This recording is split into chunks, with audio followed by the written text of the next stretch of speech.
talk about Burleson because I believe that Burleson, based on my conversations with Cardinal management, I think Burleson is very safe as a Cardinal. And I think that Brendan Donovan is pretty safe as a Cardinal. Well, I hope so. I think Gorman and Nootbaar are the left-handed hitters that have a chance, maybe both, to not be Cardinals in 2026. What would you say, though, to the devil's advocate position, which I don't hold this position, but those who would say, well, you get more for Brendan Donovan and he's closer to free agency. If you're not going to sign him, would this be the time to trade him potentially? I think logic would dictate that, but I don't think that as the Cardinals look to the future and the new front office looks to the future, I think that they want to have that rock that is Brendan Donovan. He's a pretty important guy, not only on the field, but off the field. I think he's huge. And I think, again, unless you're conceding that 3 to 5 years down the road is going to be the next time the Cardinals have a chance to put a real competitive team out there, which, by the way, they win tonight. They're back at 500 this year, the year that we're all kind of calling a bust. So I don't think they're that far away. Unless you are conceding years down the road, I feel like Brendan Donovan, I still am going to repeat, is the type of guy to build around rather than kind of cash in your chips, right? Because he's got 2 years left, and you could cash in your chips and get a younger model, try to, take a shot at 3 prospects and maybe 1 or 2 of them turn into, I don't know, Brendan Donovan. Or you could just say, yeah, we should be willing to spend a little money. It's not crazy. You're getting Michaelis off the books. You're getting some contracts off to where whatever the Donovan deal is, I don't think it ends up like any of those that we look at from the recent past and say, oh my gosh, what were they thinking? You're getting a steady presence on the field and in the clubhouse, and he's not like over the hill. He's still in his late 20s. And I think, Brendan, along with that around baseball, the upside of Nolan Gorman is perceived as being higher than any of the other guys because Gorman's hit the 27 home runs in the past, because people see the power when he hits the ball, it goes, and he has improved this year. His strikeout rate down, his walk rate is up, and I don't know if that's the guy they want to move, although I think J.J. Weatherholt would probably wind up playing the same position as him. But I would think that other teams would value the skill set of Gorman more than they would have Donovan. I don't know if that's the case. I don't know that it's not, but it takes me back to a couple of years ago when I feel like a lot of Cardinals fans were convinced that Gorman was the one that would have more value around the league then. And so when it was those Seattle pitchers, honestly, that a lot of people were looking at and saying, well, they've got so many of them. They needed a bat at the time. Surely the Cardinals could.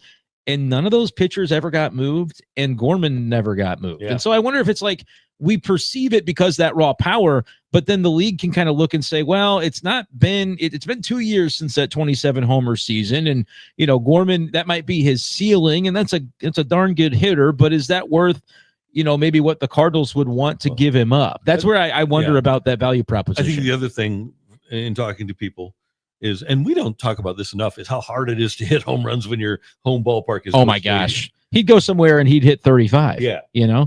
And I think people feel like they can get that sort of that 30, 35 home run production out of a guy like Gorman if they trade for him. And the Cardinals, obviously, if they're going to make trades, whoever they trade, they need to get starting pitching back in return. And that's where it's like, I think you'll have to attach something, even if it's Gorman, even if it's Nootbaar. Maybe the only one that wouldn't be the case if it's Donovan and you get an arm for Donovan. That's like, 3-year controllable guy. Donovan's got 2 years. Could you potentially wiggle that? Maybe. Again, I would love to see them build around Donovan. But I would be willing, if it's a Nootbaar or if it's a Gorman or whatever the case is, to be able to get that.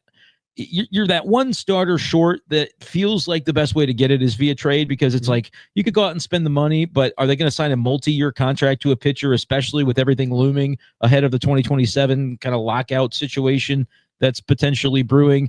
I would love to see them use some of the extra pieces and parts and get a starter, even if it's not a guy that projects to be awesome. But let's trust the front office, the new guys coming in, to identify who's that guy that maybe hasn't shown it yet, but we think there's something to work with there.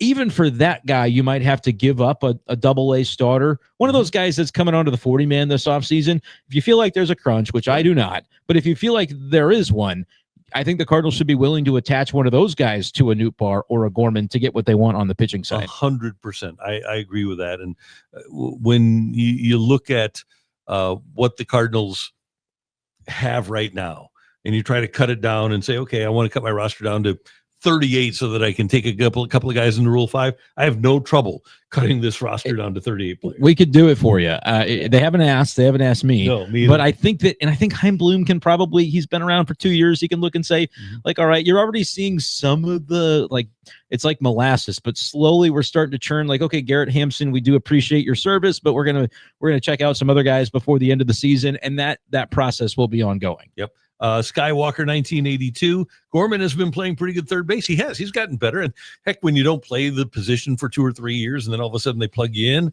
it might take a little time for the game to slow down for you. But he was considered at least an average third baseman when he was in the minors. He's not a negative over there. And if he is hitting home runs for you and has a 760 OPS or whatever, 770 OPS, I think that'd be serviceable for the Cardinals, depending upon what else is happening around him. And the other part of that is, Brendan, is he's not a centerpiece guy. I don't think he's a 2, 3, 4, 5 hitter. I think he's a 6 hitter. But if that's going to be the case, then Donovan has to be a 2, 3, 4, 5. Weatherholt probably has to be a 2, 3, 4, 5. Herrera is a 2, 3, 4, 5. And then you think about Jordan Walker. And at some point, Walker, if he's going to be a Cardinal, there's no reason to have him hit anywhere but 2, 3, 4, 5. If he can't do that for you, if he's not a 6 or 7, if he's going to be a 6 or 7 hitter, you might as well try somebody else. Yeah, and that's one where like the light switch is going to go on or it's not with Jordan Walker. And I don't know exactly the way that they look to extract that. We've obviously, talked about the Brant Brown comments to, say on local radio that, we've got some conversations that are happening and things they'd like to see him do. That's really, I don't think, meant in an inflammatory way from Brant Brown. It's just kind of like describing. He feels like a very candid, honest guy when he's asked a question. He says, here's kind of what we're looking at. And they do. I think they want to get the next step from Jordan Walker. But like you said, if the next step, I don't think it's going to be that he's like a serviceable number 6 hitter in a lineup. I think he's either going to be what he's been this year, which is completely untenable, can't play him, or he puts in, he finds that recipe of my prep versus my physical skills versus, whatever that needs to look like. And it all can coalesce into him being the guy that he's supposed to be. How long and the way in which the Cardinals can devote playing time, like the resource of opportunity into next year for him, I don't know where they stand on that because there's other guys, right? They're going to give him another half a year at least. He's got a big homework project after this season. They're going to bring him back next year, and then we're going to find out. So is he right field though? He is. Next year, like opening day, right field. Right fielder. Center fielder is Victor Scott. Feel good about that? Victor Scott. Now, are you good with that? I'm good with that. I'm 100% good with that. Okay. Now, the thing is, if you have Gorman, Wynn, Donovan, Contreras, and you should have done this, by the way, if you were going to do it, and you're going to play J.J. Weatherholt somewhere, maybe you move him into center field. Because you got to play him somewhere. No, I know. That's why, because when you say with a little bit of conviction about Walker, I'm like, I'm down to clown. Let's see it. Yeah. But then you go, how are they? Because the other thing is, Burleson is another name in this where he's played a lot of right field in the season where Walker just has not really been performing. He could be your first baseman. You could do that. But Wilson Contreras, I don't think is going anywhere. I don't either. He's got a no trade and he's still productive. I like Wilson Contreras. Yeah. They like him. So now it's like, okay. My thought was, and maybe this is why I bring up the name of Gorman as a possible trade.